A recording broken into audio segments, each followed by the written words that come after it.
आज की स्टोरी बड़ी कमाल दी, एंड तक वीडियो वेख्या।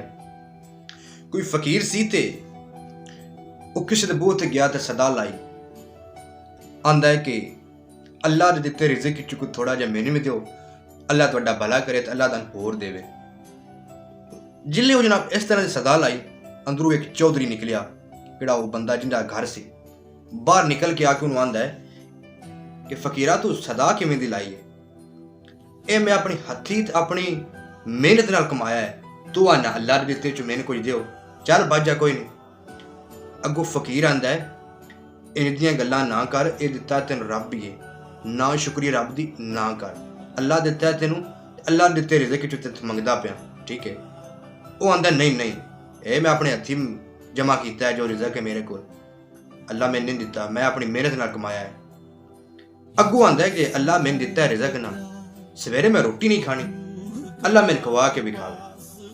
अगों फकीर आंदा चलो ठीक हो गए, तू सवेरे रोटी नहीं खानी, अल्लाह तेन खवा देगा। सवेर होई जनाब, दूजा दिन होया तो उसने क्या नियत कर ली आज रोटी नहीं मैं खानी। सवेर होई जनाब, सारे खान ला पे रोटियां जनाब अब टाइम ते, दिल तो उनका भी कीता लेकिन वो ज़हन च गल आई कि मैं रोटी नहीं खानी अज।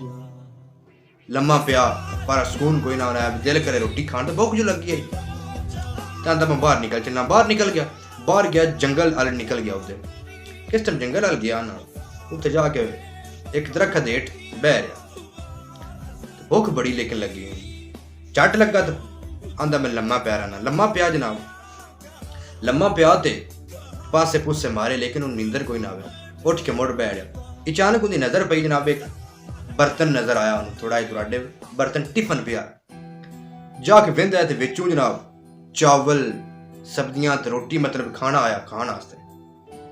जिले वेंदा है तो दिल बड़ा कीता एक बारी, तो मुड़ उनके ज़हन ख्याल है मैंने तो रब खवाना है, रोटी नहीं मैं खानी आज। उस नीयत जो कीती है बस मैं रोटी नहीं खानी।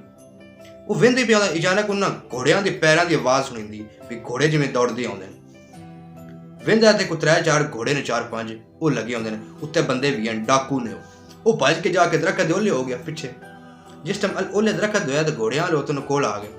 वो वेंदे ने कि टिफन पिया तो बंदा भी नेड़े कोई नहीं, एक जनाब बनांदा लत्था बंदा एक दो, जाके वेंदे ने टिफन खोलन दे विचों जनाब वो सब्जियां ते चावल ते खाने वास्ते बड़ा विच पिया।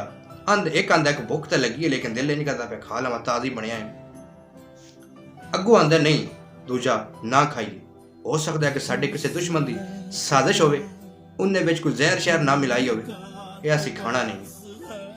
ये गल्लां करदी अचानक उन्हां दी नज़र उस बंदे ते पै गई जिहड़ा लुकिया आया दरखत दे पिछे। उन्हें वेख के आंदे ने मैंने सद्दिया सा, और आके तू कौन है? दुश्मन है साडा, तू आ टिफन रखिया ने सन समझ लग गई। वो डर के आंदा नहीं नहीं मैं जी को नहीं रखिया, मैं तो राही हाँ, मैं नहीं रखिया। अगू एक आंदा नहीं नहीं तू ही रखिया, गल कर तू है कौन, तू साडा दुश्मन है। एक जनाब बड़ा लित्र खेपी होंदी चंगी कीती चित्रोल खिलाई। अगू आंदा नहीं नहीं मोड़ भी मन्ने लेकिन वो कोई ना रखिया जो कोई ना। मोड़ आंदा एक जनाब तू अगर नहीं ना तू ये रखिया है, तू ये खा, अगर तू जहर नहीं बेच पाई तो तू आप खा एक बारी, मोड़ असी खावांगे तो असी मोड़ यकीन करांगे।